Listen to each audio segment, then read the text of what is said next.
Hi అండి, welcome to my channel.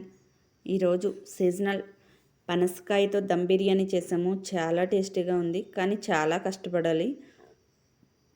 మధ్యస్థంగా ఉన్న పనసకాయని తీసుకోవాలి. లేతకాయ కాదు, మరీ ముదురుకాయ కాదు, మధ్యస్థంగా ఉన్న కాయని తీసుకుని ఇలా ఆయిల్ రాసుకుని చేతులకి ఇలా కాయకి కూడా ఆయిల్ రాసుకుని ఇలా కోసుకోవాలి. ఆ తర్వాత చెక్కు తీసేసుకోవాలి. మధ్యలో కూడా తెల్లగా ఉన్న కాండాన్ని కూడా కోసేసుకోవాలి. కత్తిపెట్టితో కట్ చేసేయాలి. తర్వాత సన్నగా ముక్కల్లా కట్ చేసుకుందాము. కట్ చేసుకుని ఉప్పు నీళ్ళలో వేసుకోవాలి. వాటర్లో కొంచెం కల్లుప్పు వేసి ఆ నీళ్ళల్లో వేసుకోవాలి, లేకపోతే ముక్కలు నల్లబడిపోతాయి. కట్ చేసుకున్న తర్వాత స్టవ్ ఆన్ చేసుకుని వేడి నీళ్ళు, కొంచెం నీళ్ళు కాగిన తర్వాత మనం కట్ చేసుకున్న పనసకాయ ముక్కల్ని వేసుకుని ఉప్పు పసుపు వేసి ఒక 80% కుక్ చేయాలి. తర్వాత పెద్ద గిన్నె పెట్టుకుని అందులోకి ఆయిల్ వేసుకుని ఈ పనసకాయ ముక్కలను ఆయిల్లో వేయించుకోవాలి. ఆ తర్వాత ఉప్పు కారం పసుపు వేసుకుని వేయించుకోవాలి. అల్లం వెల్లుల్లి పేస్ట్ కూడా వేసుకోవాలి.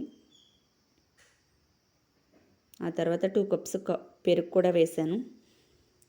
రైస్ కుక్ చేసుకోవడానికి దమ్ బిర్యానీ కదా, అందుకని కుక్కర్లో వాటర్ పోసుకుని బిర్యానీ ఆకు బిర్యానీ ఐటెం మొత్తం వేసి వాటర్ మరిగేంత వరకు మూత పెట్టి ఉంచుకోవాలి. దీంట్లో ఫ్రైడ్ ఆనియన్స్ కూడా వేసుకుని కర్రీలోకి ఉడికించుకోవాలి. ఆ తర్వాత రైస్ వేసుకుని దమ్ చేసుకుందాము. రైస్ 80% కుక్ అవ్వాలి. వీడియో లెంతీ అయిపోతుందని కొంచెం ఫాస్ట్ ఫార్వర్డ్లో పెట్టాను. ఇలా లేయర్గా వేసుకోవాలి.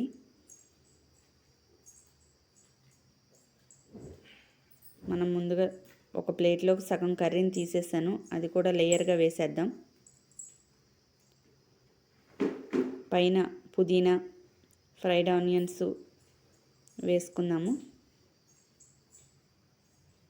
తర్వాత మరొక లేయర్ వేద్దాము.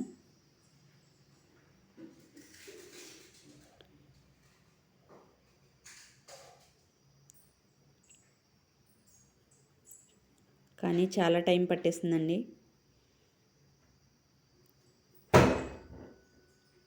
మరొక లేయర్ వేద్దాము. తర్వాత పుదీనా ఫ్రైడ్ ఆనియన్స్ నెయ్యి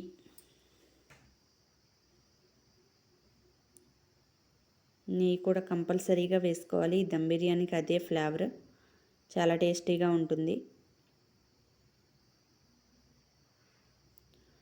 తర్వాత కుంకుమ పువ్వు పాలల్లో నానబెట్టి ఆ వాటర్ కూడా వేసేసుకుంటున్నాను. ఆ పాలను కూడా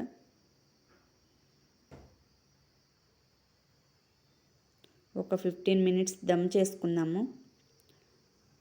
5 మినిట్స్ హై ఫ్లేమ్లో, 10 మినిట్స్ లో ఫ్లేమ్లో ఉంచుకుందాం స్టవ్ని. తర్వాత దమ్ రెడీ అయిపోయింది.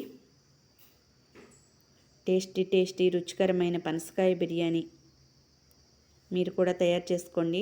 మా వీడియోకి లైక్ చేసి షేర్ చేసి సబ్స్క్రైబ్ చేయండి. మా ఛానల్ సపోర్ట్ చేయండి. ఎంతో రుచిగా ఉంది. బాయ్ అండి.